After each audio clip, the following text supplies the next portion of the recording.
All right. Hi, everyone, and welcome to the latest installment of our interviews with IAPSS alumni. I'm here with Alejandro Delmar, who is the IAPSS Chairperson, so in the equivalent role to the IAPSS President today from 2008 to 2009. Alejandro, how are you doing today? Doing well. Thank you so much for reaching out and having this time check with EOPS after so many years. Thank you for having me. Well, thank you so much for being here as well. So I guess to get us started, let's jump right into maybe if you're able to walk us through your experience with IAPSS. So maybe we can start at when you first heard about IAPSS all the way through to your term as chairperson. And if you'd like to highlight, some of the key projects, the stuff that you're proud of, things like that. So without further ado, the floor is yours. Great. Yeah, thank you. So, and I think this is something that Matija and Alejandros have experienced. Like, although it's been so long, like memories get back and you can recall all your experiences related to EOPS. So, long story short, I've started I started my university in 2005, my undergraduate program in Peru. That's where I'm from. And in Peru, the university started structure in such a way you have 2 years of general studies, and then you go directly to faculty you join. And I started studying economics, so pretty rigorous requirements to join, then to your concentration for 3 years, so it's 5-year studies. But at the time I joined the university, the new career of political science was launched. And this is something that happened also across some other countries in Latin America in early 2000s, because a lot of countries were in the process of transitioning to democracies due to some long regimes. And this was particularly the case of Peru. So this was a field of study that was coming back after probably 30 years, like 60s, 70s, that have long-standing military regimes that basically, of course, one of the first careers that disappear when you're in a military regime, totalitarianism, or so whatsoever, is political science, of course. But I always had an interest in politics, and during the time of these first 2 years, while studying economics, I get closer to what was going on with my country, that effort to transition fully to democracy. I've decided after finishing these 2 years to join political science. And I was very curious at the time. I continue to be very curious on all things related to politics. I decided to do a check of what it meant to be a political scientist, what networks were available. And I'm talking about the year 2006, 2007. For this phase, it was only the beginning of social networks. There was actually not very much information. So I've started searching like what efforts are available for currently available at the time for students, and I found this obscure website in 2007 for EOPS, and I figured out it was in Slovenia. And being from South America, Slovenia is not a country that you hear very frequently. And but I decided to reach out and learn what was behind it. And at the time, it was Alejandros that was getting started in his role as a chairman, and I quickly realized that there were basically not efforts in relation to EOPS in terms of political science students, members, association members, and individual members. So I decided to create what will be the first EOPS regional center. So I created the EOPS regional center for Latin America. Did a lot of work actually in my home country to promote student associations. So the first student associations were created at the time, but I've took advantage probably at the time a lot on connecting through the internet, Facebook. If I can tell you on behalf of EOPS how many times Facebook banned me because they believe I was a spam, reaching out multiple students. But that helped us get in contact with students in Mexico, in Argentina. Before I even went to the first event for EOPS, which was the General Assembly in 2007 in Thessaloniki in Greece. We worked in a joint comparative politics paper between students from Peru, Mexico, and Argentina, and some of the members of that team, of that research team, that would basically did a comparative study of students of political science in those three countries. Some of those members later on were part of this Encuentro Latinoamericano initiative, which is the EOPS Latin American EOPS Latin American magazine. So it was an interesting effort, and then I through some available scholarships in my university, I was able to join the Thessaloniki conference for EOPS. It was actually my first time going to Europe, and when I arrived, I realized that it was not only emails and obscure website, but there was a really vibrant, particularly Eurocentric student membership. And it was a really great experience to learn that there were all other people studying political science. That in-person event, it becomes very interesting because the first part, it's really about sharing young researchers' papers, but then in the General Assembly, it's where the political scientists get to play politics. And it was always really interesting. And at the time, already in 2007, where the permanent seat was in Slovenia, there was already discussions to move it to Amsterdam. The team in Amsterdam and other countries were really involved. I believe it was Italy, Amsterdam, and one additional country that were the first initial members, association members for EAPSS.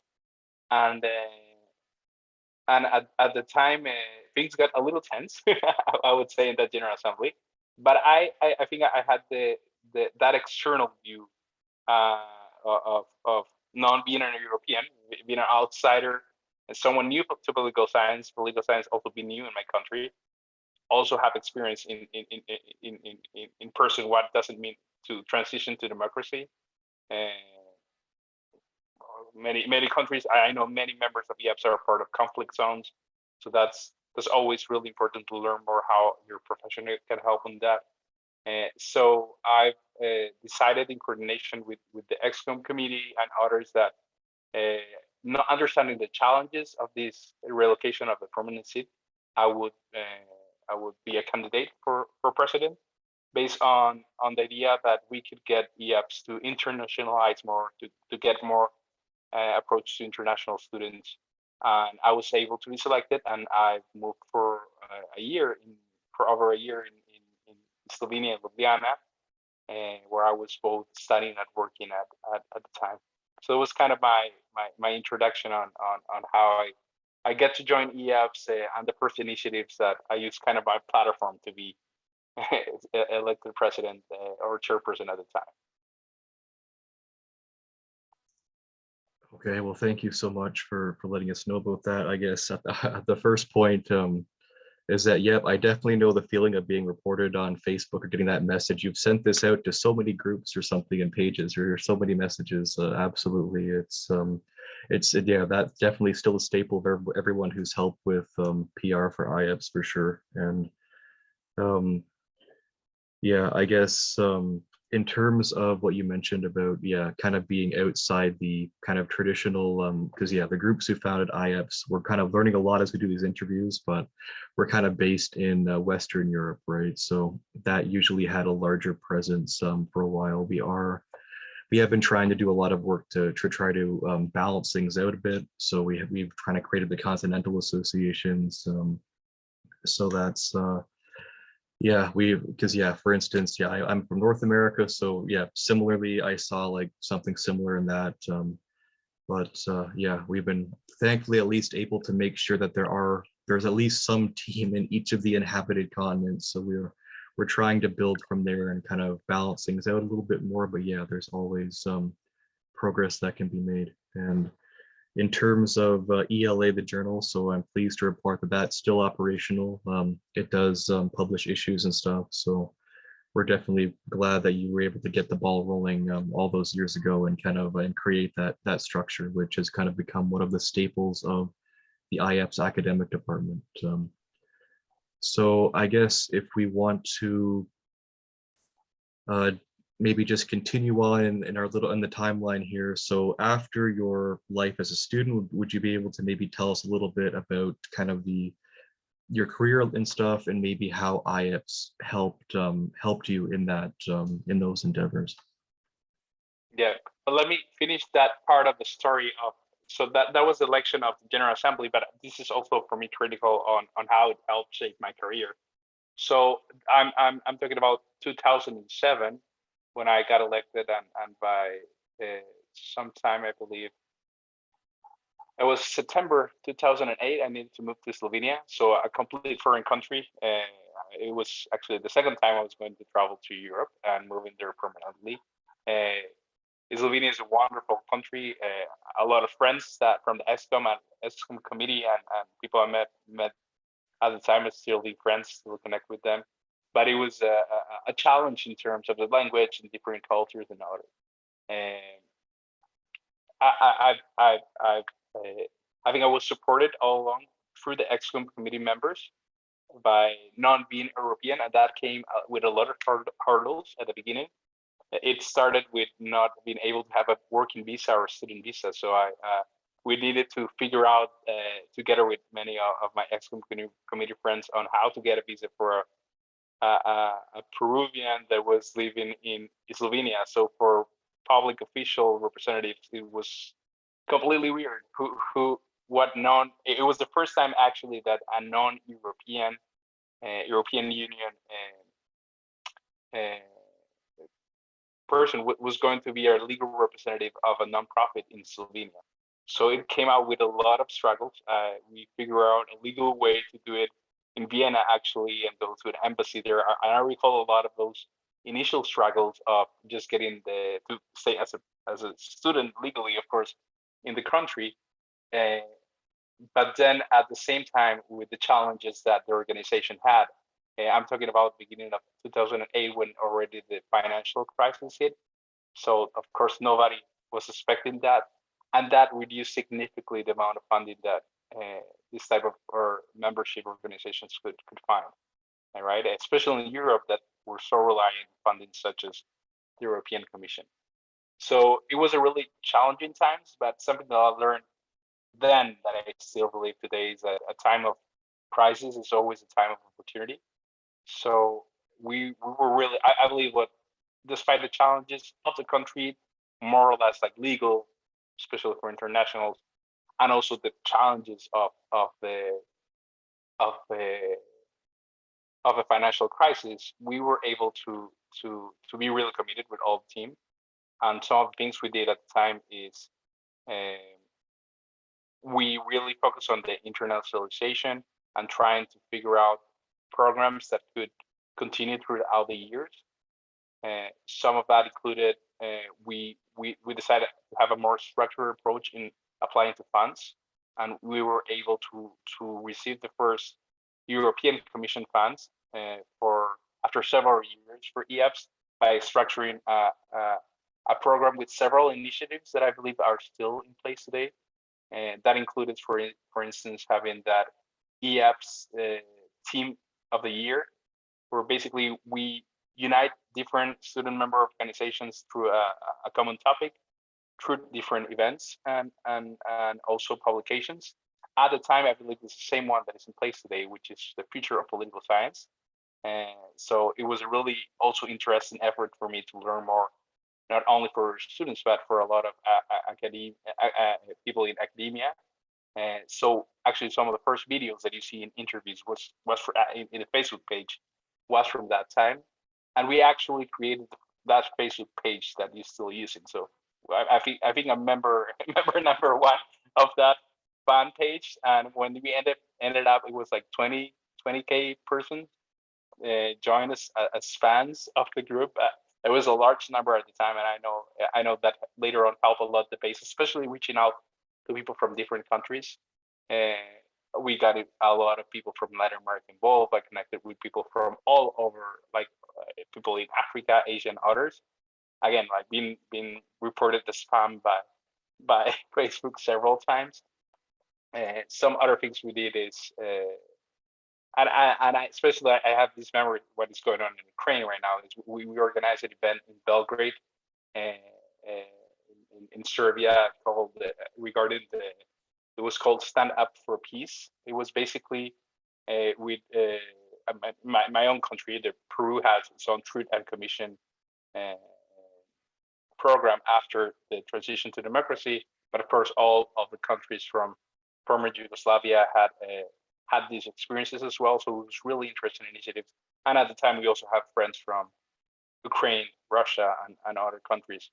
Some friends that I see now part of the existing conflict, sitting actually on both sides of a table, right? And of course I'm very concerned of some of the friends and what is going on, but it is of course surprises to see after just a couple of years meeting people that you suddenly discuss about peace in one of EOPS events suddenly been really directly related to what's going on in politics and the conflicts you see right now. So I think that's an important piece of EOPS. Like you never know who is going to be in politics or no. I am not directly involved in politics, although I have a different approach to the way to approach to politics. But I think this is a good thing of EOPS, and it's something that you can keep track more, especially now with social networks and ways to be more connected. So the role and the focus of EOPS, of course, should be students and who are currently students either in undergrad or graduate degrees. But that opportunity to leverage a network of people that have met before and are so passionate about political science and politics, I think that's really relevant because you never know who you share knowledge with or who you will be sharing the table at later years on. It could be potentially become a partner or a foe. So I think it's an interesting experience. So in terms of how it helped me for my professional experience, I think it's that resilience. I mean, making sure that at the beginning you have all the challenges on or whether or not that the association would probably need to close because of financial situation, and despite all the odds, focus really on obtaining funds, rallying people together on making a transition, in that case to the Netherlands, and motivating that discussion beyond Europe and getting people involved in other countries. It helped me a lot in terms of resilience, multicultural adaptation. So being the only non-European in a country like Slovenia, but also people from different parts of Europe, helped me a lot pick up that cultural traits that helped me till this day. I'm currently talking to you from Milan, Italy. I'm in the process of moving back to Chicago in the US. But the same traits that have helped me adapt in graduate studies, but also in my work that I've done over the last 2 years in Europe with many European counterparts. But now I'm working with European companies and also public sector. It helps me to adapt a lot, and you learn a lot for that exposure to different cultures and different point of views. Well, thank you. And I guess our terms are sort of, we're kind of both in around times of crisis, right? So you had the 2008 financial crisis, and now as we're recording this, we have like kind of COVID, which we hope is like winding down, and yeah, now the war in Ukraine there. So I guess, yeah, as you mentioned that point about, yeah, how the students that you're talking about peace with sort of end up being directly involved in what's happening. Yeah, we definitely had that realization. We worked with folks in IAPSS Ukraine for a while, like, you know, for years before, right? We were we were very actively collaborating on a bunch of events and stuff, and then to see this happen, and like, you know, these aren't just like people we email once in a while. These were like friends of ours and stuff, and then they were, yeah, physically like involved in the conflict now in some cases, or are acting in kind of supportive roles and into different things. So it's yeah, really something. But I think your point about the resilience of IAPSS is yeah, definitely something that I think is still emanating in the organization today, with whether it was adapting to the completely digital format for all of our events and stuff due to COVID, or having to pivot to just over the past week or two to focus on Ukraine, right? So it's yeah, we hope that it'll pay off in the end, and we'll we'll be able to strengthen the student voice and make the world a little bit of a better place through what we're doing. But I guess for folks who might be tuning in, would you be maybe to tell us a little bit about the kinds of the career roles that that you're kind of working in now? Perhaps I know you mentioned you did. I have some connections to Cornell and stuff. Just so folks know, and I know they're probably going to look you up on LinkedIn after watching this, of course. But yeah. Yeah, so I believe EOPS was my more direct politics or political science related experience. I have, I mean, ever since I finished my mandate in 2009, I've returned to Peru. I was part of the. I've helped at the time the Center for Politics, and I became the manager of the Center for Politics, Economics, and Social Science Research at my university, and also helped restructure it. It was having also a lot of problems. So also EOPS gave me that first like management experience, I would say, and you learn hitting the ground running literally, and then work with the United Nations on a program that was first focused on political transitions and making political scenarios to help political transitions. At the time, helping some governments joining during their first 90 days of mandate. So everything regarding transfer and projects and others. And at the time, I was offered several opportunities to join political parties in my country.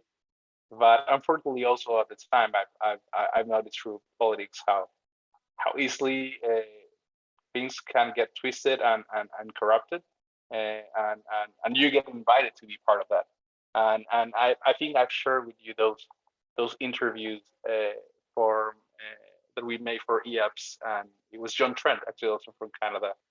So I still to this day, like when I ask you what is one piece of knowledge that you would like to be like, from political science that you like to that is shared more widely, and he always shared this phrase like power tends to corrupt, absolute power corrupts absolutely, and I think it's something we see at different levels, and it's something I really felt at the time really uncomfortable, although I was part of a UNDP organization, United Nations organization, but having someone at your age reach out that way, like, yeah, we can play out influence, you can play this role. And I think that's always a struggle. People that probably want to join politics or is in political science because it's interested in understanding politics, but sometimes you have the opportunity to join politics as well. But it's a struggle how you can get started, and how you can create that like safety net for people just getting started so they don't get like sucked into that system of corruption that exists in multiple countries and at different levels, of course. So that kind of pushed me away a little bit in terms of politics. But what I realized is that, I mean, I've gained experience in academia, in international, in this case, in international policy organizations, and also in the private sector. So one of the concepts that perhaps motivated me the most in early in my career is having people to aim to have experience in different sectors. So that is politics, the public sector, the private sector, and academia. And being able to not only communicate between these three different sectors, but also to have real job experience in that, doing both research, like having strong research, high-level research requirements, but also applied projects. And I think that's something that I still try to maintain to this day. So regardless of where I am working in terms of, if I'm the private sector, I'm right now in a consulting firm working on sustainability issues. I always aim to put together in the table people from academia doing research, politicians in public policy or public policy, and also people in the private sector. And the possibility that, I mean, having studied political science brings you to be that bridge between those different sectors. I think that's something that I've concentrated in my career. I think more people in political science should be focused on, like being that bridge between sectors, there are multiple paradigms and also, of course, ideologies behind the way we tend to see our discipline, our profession, that that the way that the world is divided by left and right, or public versus private, like privatization versus having everything controlled by state, when in reality it's more mixed everywhere you go. And you can see it now in the world, like in the current war, you have public and private sector continuously cooperating. Most of the time it's perceived by political science as a negative, but you see a lot of public-private partnerships or different ways that public and private sector actually commits to work together. And those old paradigms, and like, no, the public sector is here, the private sector is over there, and they shouldn't meet, or everything should be rather regulated by the state. That's not really the case. And I think that's something that is important to share with political science students today.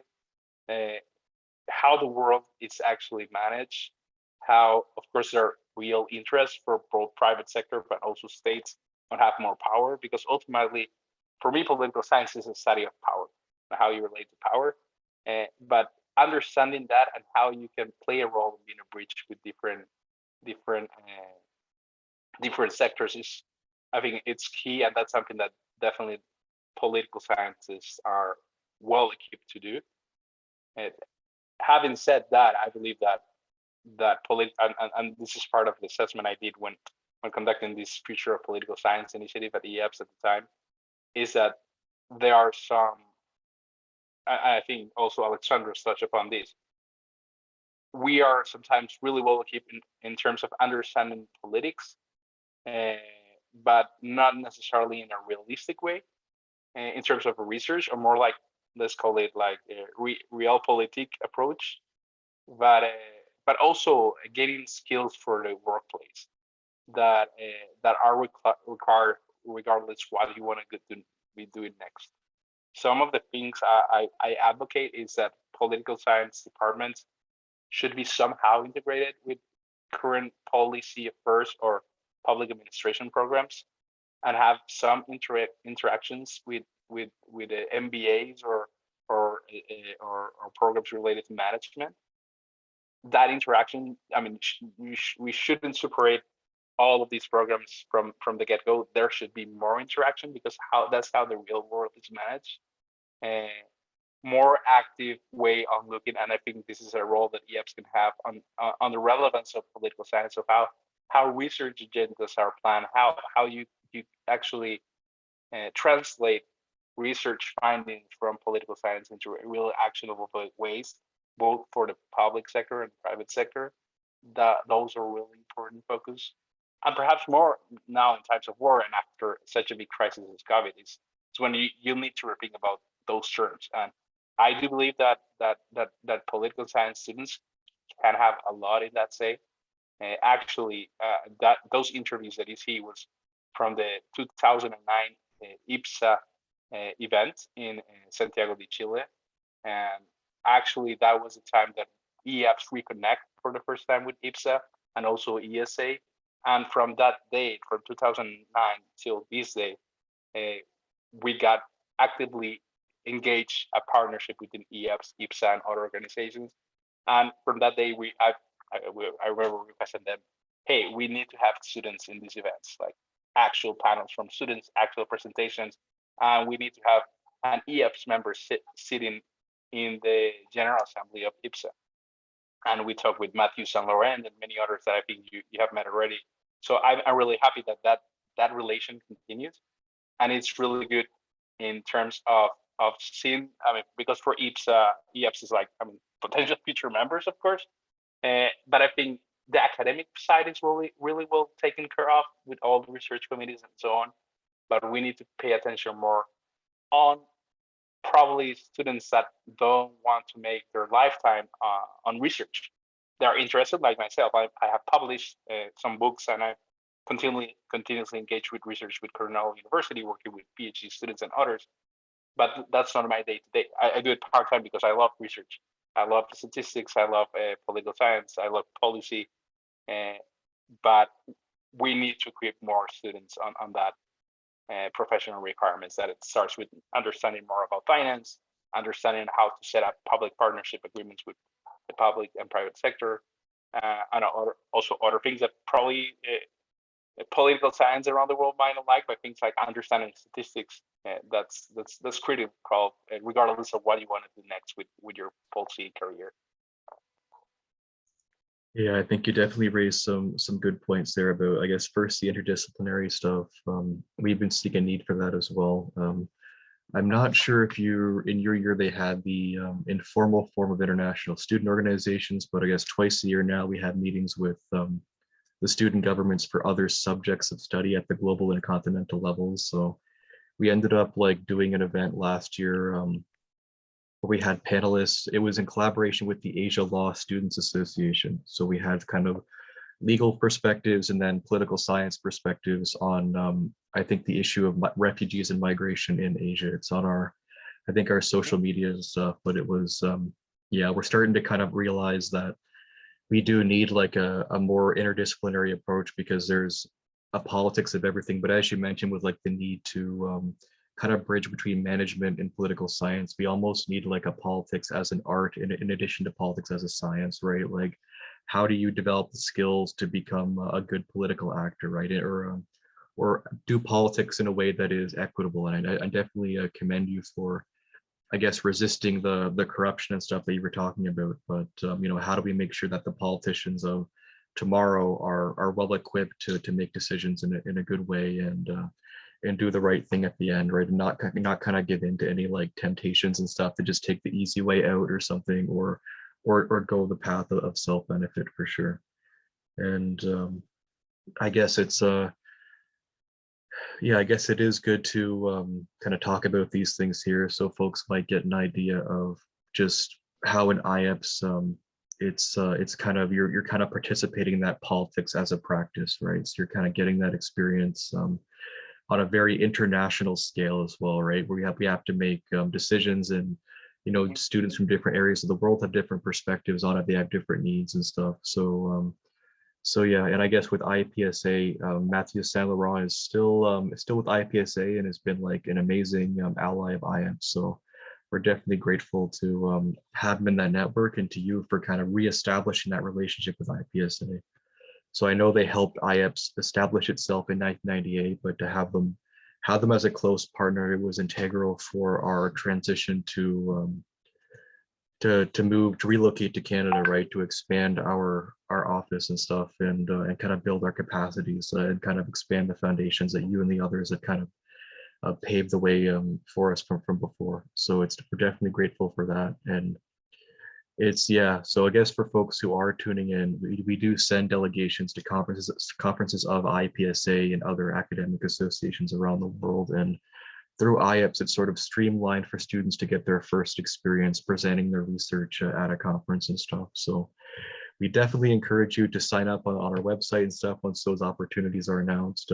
They are fairly frequently, but yeah, it is a good experience to really get for networking, for kind of the research side of things. And but yeah, it's you definitely raised some good points here. But I guess as a quick follow-up to circle back, I know you mentioned the transition to the Netherlands from Slovenia. Would you maybe be able to expand a little bit on kind of your role in that transition? So yeah, actually from Slovenia to the Netherlands. So when I in 2007 when I joined, that was presented for the first time, that proposal. Of course, being an outsider, I felt that regardless where this is located, I mean, you can actually achieve things. Of course, there were certain struggles on being in Slovenia, but I think it helped to have a more like structured way for that transition. After my mandate, of course, there were no less challenges. We felt that we have a stronger situation in terms of EF started to get more internationalized and actually achieve receiving funding in such complicated times. But at the time, of course, we have real struggles with getting potential candidates that wanted to go to Slovenia. And that presented again a challenge for transition. And so although I needed to return to Peru, so I couldn't commit to like other like support roles for EOPS, I continually engage with the association, like providing some mentorship guidance and so on, even helping things such as the Facebook page and others. But I think it took, I believe, until you mentioned 2013 to get this transition fully done. But at the time, what was useful is that we already had end of 2009, like social networks already helping on that. And I think a lot of that, the Facebook, and also included created the LinkedIn and Twitter side of the page, help us like broader that contact with student members. But I think it helps a lot with the potential for individual members, but also like connect with associations in different countries. So when I was part of EOPS, we connected with more associations from that were previously not members of EOPS. At the time, the Montenegro Political Science Association was just getting started. They joined the event, including members from Ukraine. We also have students from Russia, and the first time we got like also delegations from Argentina, from Mexico, or myself being from Peru.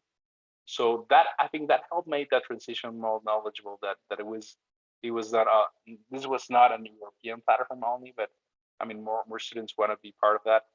I believe I was the first non-European chairperson, and I think it was a great experience. But I'm happy to see that these things are getting more internationalized, and understanding that, of course, there's a lot of support for these type of organizations in Europe. We partner a lot at the time with IJ and other like similar student network organizations. So yeah, I think that helped a lot. Move the path to the Netherlands, and it helped continue growing the association. And now, seeing that it's in Canada, of course, I think there's more potential for collaboration with IPSA and others, and potentially get closer to other U.S. universities, where I'm also happy to help in that.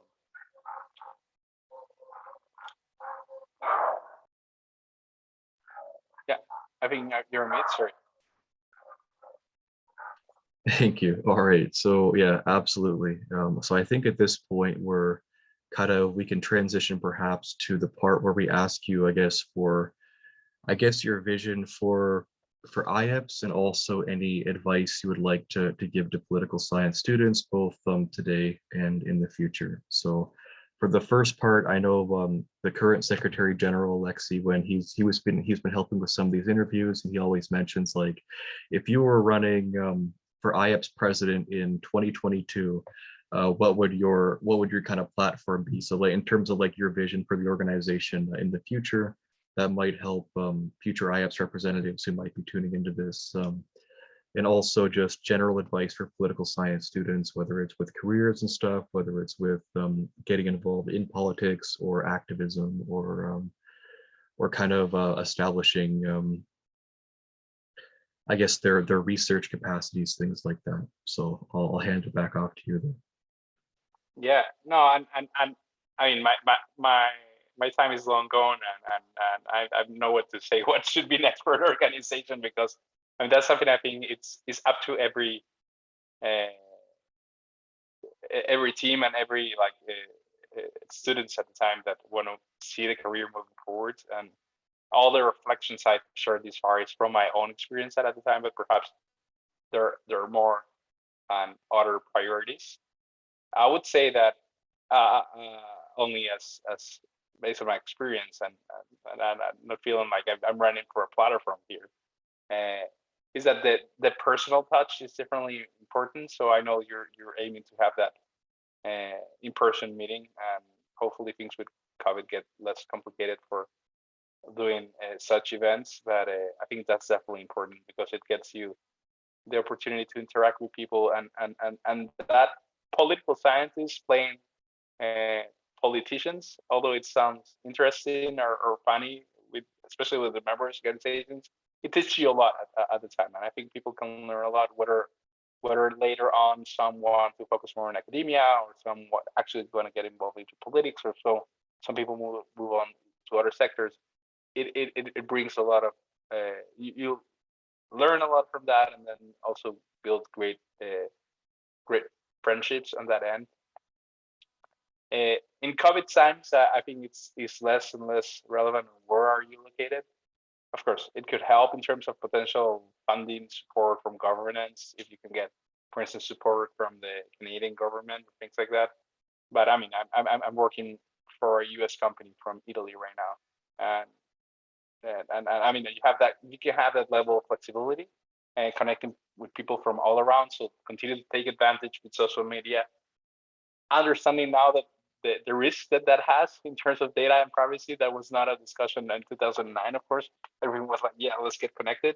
But yeah, I mean, it's still an opportunity to do that, like to connect with people from different backgrounds, experiences, and aim to include more people from that might not have the same opportunities for that students from like North America or Europe, and both in terms of financial resources to attend to events to others, but coming like from a country that was at the time like a developing country, uh, it can bring great value to that person, like to develop professionally, but also to share like what's going on to different countries, how things are managed. Other things that I think is more on the alumni is try to keep that connection alive. Like I think Alexandros shared like meeting with some friends after a couple of years. That happened to me here in Italy, despite COVID, like seeing people after a while, and that's a great feeling. But what else can us alumni do for current students? That's definitely something that I think at least all who have been involved in the executive committee or former chairpersons or presidents are always interested in finding ways to support the association. So that's something that we should definitely leverage, and also keeping track what some alumni are doing. I know you'll be talking with some other former presidents or chairpersons, and I know some are really active in politics today, and that's and actually turning back from jobs in the private sector and now joining in their home country doing things related to support the political development in countries. And I think that's really amazing, and always to keep track as good examples on how you can be in political sciences in different areas of your career, either if you're first in private sector, and that's what I've sure of that three-sector leadership that I call, like if you can continue being a political scientist despite you're not really directly working on politics, and then can leverage that in a positive way. Like if you have private sector contacts, or private sector tries to leverage that to make better policies or smarter policies when you're on the other side. In terms of my recommendation for students is uh, don't fail to match into this current culture war, as they call it in the United States. A lot of divisive lines between, again, left and right, or public versus private, and I could go endlessly, are all these political cleavages that are used to divide. But the real world is, I mean, it's day over day. You figure out. I mean, organizations are set up or projects are set up in that continues. It's not such black and white, and it's important to understand that. And this also helps you to create better bridges with people with probably different backgrounds or different political ideologies, especially in times like where we're living right now. It's really important for us that perhaps the school of thought we're following, or some ways that we learn to look at lenses through politics, shouldn't be like the first way, like to restrict ourselves to collaborate with other people just because they have a different political view or whatsoever. You could have so much common ground decided to talk and share with people while you're a student that might have a different opinion, that probably in the future might be really valuable, so valuable if you want to bring up alliances where you find yourself working with a former colleague in the same parliament or in a same international organization. So keep that in mind, and equip yourself with some technical skills that could include anything from learning more about finance and how learning some basic Excel if needed, or other things if you want to advance a little bit more, like doing some computer science background. So that different like ways to become like find a ways that you as a political scientist can become a bridge with other disciplines and with other sectors. And I think that's especially where political sciences have the opportunity to do so. And if you're joining politics, resist the temptations of easy wins or like or having influence that is always there. But and the best way to do it is like building alliances and networks with friends and doing an effort together wherever you're located in the world. If you want to move forward in politics.